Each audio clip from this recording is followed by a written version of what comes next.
సాక్షాత్తు శ్రీరామచంద్రుల వారు కొలువై ఉన్న క్షేత్రం శ్రీ కోదండరామస్వామి వారి ఆలయం.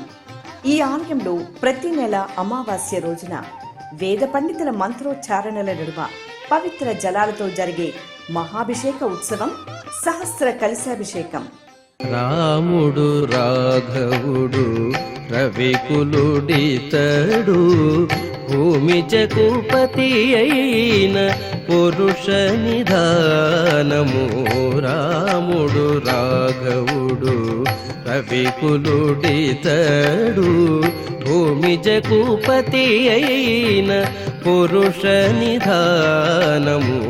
రాముడు రాఘవుడు రవికులుడితడు.